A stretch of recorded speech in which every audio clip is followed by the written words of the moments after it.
இந்த பூர்வீக வீட்டுக்கும் இப்போ கட்டிக்கிற வீட்டுக்கும் வித்தியாசம் என்னன்னு நான் இப்போ தெளிவாக சொல்கிறேன். நான் ஒரு வாஸ்து பார்க்கும்போது பூர்வீக ஒரு ஒரு வீட்லையோ இல்லை ஒரு தோட்டத்துலையோ பார்க்கும்போது தான் இங்கே தென்கிழக்கு பகுதியில் ஒரு கிணறு இருக்கும். அதே வீடு பூர்வீக வீட்டில் இருக்கும். இப்போ எப்போலாம் என்ன பண்ணுவாங்க, இப்போ கொஞ்ச நாள் அவங்களுடைய வாரிசுகள் வரும்போது அவங்க வீடு கட்டுவாங்கல்ல, அதே இது என்ன பண்ணுன்னா இங்கே அக்னி முறையில் அங்கே கிணறு இருக்குதா பூர்வீக வீட்டில், இங்கே செப்டிக் டேங்க் இருக்கும். செப்டிக் டேங்க் இல்லையா, இல்லைங்க தவறான படிக்கட்டுகளை போட்டு படிக்கட்டு போடலாம். ஆனால் படிக்கட்டு கீழே அந்த டாய்லெட் போட்டு டாய்லெட் கீழே செப்டிக் டேங்க் போட்டுருக்கும். இந்த மாதிரி இருக்கும். இந்த மேக்ஸிமம் இடம் வந்து நீர் வந்து அதிகம் இருக்கும் பகுதியாக பண்ணக்கூடாது. இப்போ நம்ம தெற்கு பகுதியை பார்த்தாச்சு, வாரிசு வந்து சொல்லியாச்சு. இந்த மாதிரி இது வந்து இந்த தெற்கு திசைங்கிற 3வது வாரிசை குறிக்கக்கூடியது. அப்போ அந்த 3வது இடத்துல ஒரு பூர்வீக வீட்டில் 3வது வாரிசை பார்க்கும்போது தெற்கு பகுதியை பார்க்கும்போது அங்கே என்னென்னலாம் சிஸ்டம் இருக்குதோ, அங்கே என்னென்னலாம் விஷயங்கள் இருக்குதோ அது 3வது வாரிசுக்கு அப்படியே இருக்குது. இதை வச்சு தான் கணிச்சு சொல்கிறோம். இந்த 3வது வாரிசு பார்த்தீங்கன்னா ஆரோக்கியம். 3வது வாரிசு ஆரோக்கியம்னா இல்லை, தெற்கு பகுதி என்றாலே ஆரோக்கியம். கிழக்கு பகுதியும் மிக சிறப்பு தான், வடக்கு பகுதியும் ரொம்ப சிறப்பு தான், மேற்கும் சிறப்பு தான். நான் போன இடையே சொன்ன மாதிரி 4 மணிகளும் சிறப்பான மணிகள் தான். இந்த தெற்கு என்னென்னா ரொம்ப ஆரோக்கியமான ஒரு விஷயத்தை வந்து கொடுக்கும்.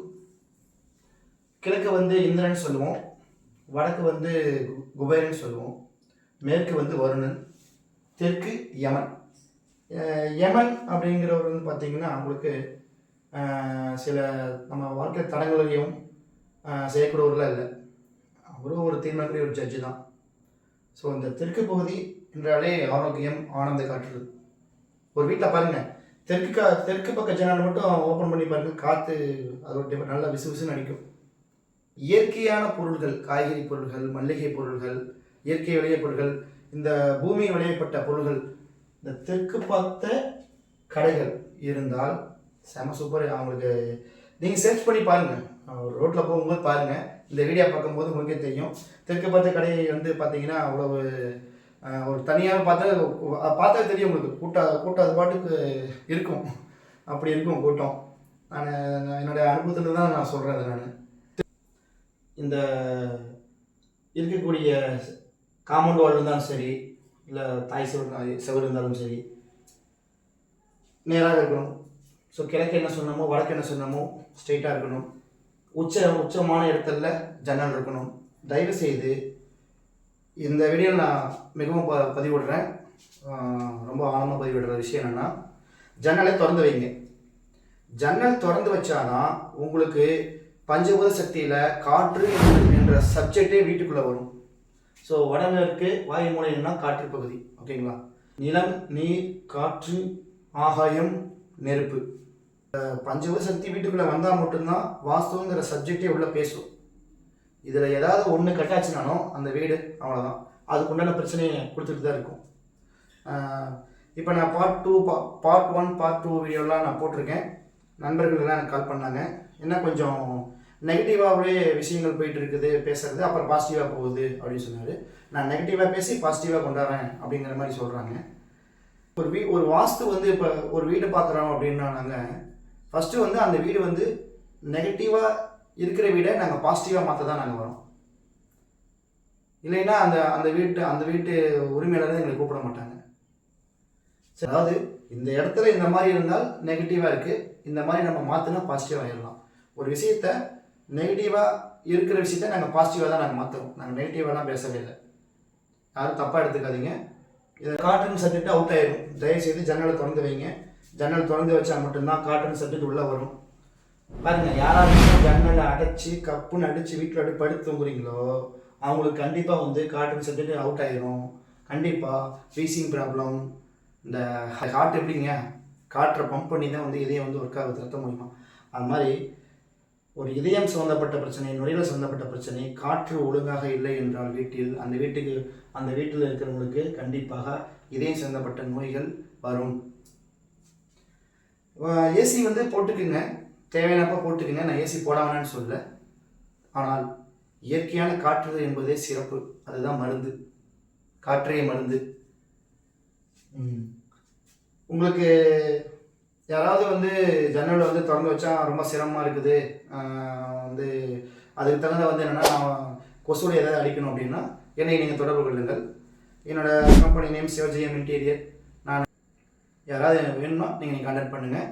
அதுலேயே வந்து ஸ்டெயின்லெஸ் ஸ்டீல் மெஸ் இருக்குது, நார்மல் டைப் கொசுவலையும் இருக்குது. உங்களால் எந்த பட்ஜெட்டுக்கு போட முடியுமோ அந்த பட்ஜெட் நீங்கள் போட்டுக்கங்க. ஆனால் மொத்தத்தில் கொசுவலை கம்பல்சரி வீட்டில் கம்பல்சரி போடுங்க.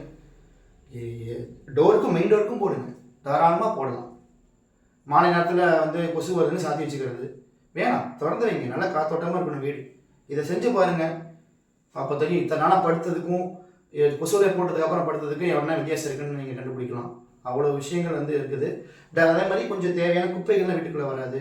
இந்த கொசுவலையை போட்டோம்னா ரொம்ப இப்போ அத்தியாவசியம். இப்போ இருக்கிற சூழ்நிலைக்கு, இப்போ காலகட்டத்திற்கு கொசுவலைங்கிறது ரொம்ப ரொம்ப முக்கியம். நான் இந்த பிஸ்னஸ் பண்ணிகிட்ருக்கேன், பில்டிங் இன்டீரியர் பண்ணிகிட்ருக்கேன், கர்டைன்ஸ் பண்ணுறேங்க, அப்புறம் டிவி வால் பேனல் பண்ணுறேன். இந்த ஒர்க்லாம் நான் பண்ணிகிட்ருக்கேன்.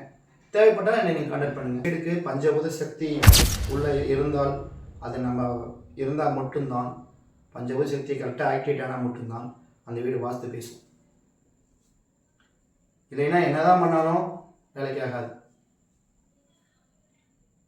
வருமானம் வரும், எவ்வளோ வருமானம் வருகிறதோ அவ்வளோ வருமானம், உடல் ஆரோக்கியம் குறையும். நான் சொல்கிறது பஞ்சபூத சக்தி குறைவான வீட்டில் இருக்கிற வீட்டில் தான் இந்த மாதிரி சூழ்நிலை உருவாகுது. வாஸ்துவில் பாட்டுள்ள என்ன சொல்லியிருக்கேன்னா, வடகிழக்கு அப்படிங்கிறது ஒரு தலைப்பகுதி, இந்த அக்னிமுலையிலிருந்து வயிற்றுப்பகுதி, இந்த வடமேற்கு வாயுவிலிருந்து கால் பகுதி, இந்த நைவேதி முனையிலிருந்து நம்ம தொடங்கி கீழே இருக்கக்கூடிய பாதங்கள் பகுதி. இதுதான் வந்து அதோடைய ஸ்கெட்ச் ட்ராயிங். இப்படி தான் இருக்கும். இப்போ இந்த அக்னி மூலையில் செப்டிக் டேங்க், டாய்லெட், இங்கே தாராளமாக படிக்கட்டு போடலாம். அக்னி மூலையில் தென்கிழக்கு பகுதியில் படிக்கட்டு போடலாம். ஆனால் அந்த படிக்கட்டுக்கு அடியில் அப்படியே கீழே வந்து டாய்லெட் போட்டுருப்பாங்க, அது போடக்கூடாது. அது மிகப்பெரிய தவறு. செப்டிக் டேங்க் கீழே போட்டிருப்பாங்க, அதுவும் தவறு. சில பேர் வந்து இந்த வடகிழக்கும் தென்கிழக்கும் நடுப்பகுதியில் செப்டிக் டேங்க் போடலான்னு சொல்கிறாங்க. ஆனால் அந்த மாதிரி போட்ட வீட்லேயும் பாதிப்பு இருக்குது. அந்த பாதிப்பு என்னென்னா, இரத்த புற்றுநோய், மார்பக புற்றுநோய், முடக்குவாதம், இல்லை ரத்தம் சொந்தப்பட்ட எந்த விஷயம், ரத்தம் பட்ட வேறு ஹீமோகுளோபின் குறைபாடுகள், இல்லை மென்சிஸ் ப்ராப்ளம், இரெகுலர் பீரியட்ஸ் இருந்தாலும் இருபாடு. இந்த மாதிரி நான் பார்த்த வீட்டில் அனுபவத்தில் இருக்குது. இது வந்து ஒரு வயிற்றுப்பகுதின்னு சொல்லுவோம். வயிற்றுப்பகுதியில் இருக்கக்கூடிய அனைத்து பிரச்சனைகளும் இந்த அக்னிமுலை பாதிக்கப்பட்டால் இருக்குது. இது பொதுவாக பெண்களுக்குத்தான் பாதிப்பு ஏற்படுகிறது, ஆண்களுக்கு மிக மிக குறைவாக தான் இருக்குது. இந்த ஒரு வாஸ்துல இந்த அக்னி மூலையும் பாதிச்சு வாயு மூலை வடமேற்கு மூலையும் பாதிப்பு ஏற்பட்டால், இது ரெண்டும் பாதிச்சதுன்னா டைரெக்டாக இங்கே பாதிக்குது, தென்மேற்குலையும் பாதிக்குது. அப்படியே ஒவ்வொரு வீடும் உள்ளே போக போக சிம்டம், அதாவது வந்து இங்கே இந்த இந்த இந்த ரெண்டு டைரக்ஷன் பாதிச்சா டைரெக்டாக இங்கேயும் பாதிக்குது, கணவன் மனைவியும் பாதிக்குது. இந்த கணவன் மனைவியும் மேல் பகுதியை அடுத்த பாட்டில் பார்ப்போம். இந்த மாதிரி ஒரு இந்த நெருப்பு பகுதியில் வந்து நம்ம தவறான இந்த மாதிரி செப்டிக் டேங்க்கு, டாய்லெட்டு, போர் போடுறது, கிணறு. இப்போ பாருங்கள், இந்த பூர்வீக வீட்டுக்கும் இப்போ கட்டிக்கிற வீட்டுக்கும் வித்தியாசம் என்னன்னு நான் இப்போ தெளிவாக சொல்கிறேன். நான் ஒரு வாஸ்து பார்க்கும்போது பூர்வீக ஒரு வீட்டிலையோ இல்லை ஒரு தோட்டத்துலையோ பார்க்கும்போது பார்த்தா இங்கே தென்கிழக்கு பகுதியில் ஒரு கிணறு இருக்கும். அதே வீடு பூர்வீக வீட்டில் இருக்கும். இப்போ எப்போலாம் என்ன பண்ணுவாங்க, இப்போ கொஞ்ச நாள் அவங்களுடைய வாரிசுகள் வரும்போது அவங்க வீடு கட்டுவாங்கல்ல, அதே இது என்ன பண்ணணும்னா, இங்கே அக்னி மூலையில் அங்கே கிணறு இருக்குதா பூர்வீக வீட்டில், இங்கே செப்டிக் டேங்க் இருக்கும். செப்டிக் டேங்க் இல்லையா, இல்லை தவறான படிக்கட்டுகளை போட்டு படிக்கட்டு போடலாம். ஆனால் படிக்கட்டு கீழே அந்த டாய்லெட் போட்டு டாய்லெட் கீழே செப்டிக் டேங்க் போட்டுருக்கும். இந்த மாதிரி இருக்கும். இந்த மேக்ஸிமம் இடம் வந்து நீர் வந்து அதிகம் இருக்கும் பகுதியாக பண்ணக்கூடாது. இப்போ நம்ம தெற்கு பகுதியை பார்த்தாச்சு, வாரிசு வந்து சொல்லியாச்சு. இந்த மாதிரி இது வந்து இந்த தெற்கு திசைங்கிறது 3வது வாரிசை குறிக்கக்கூடியது.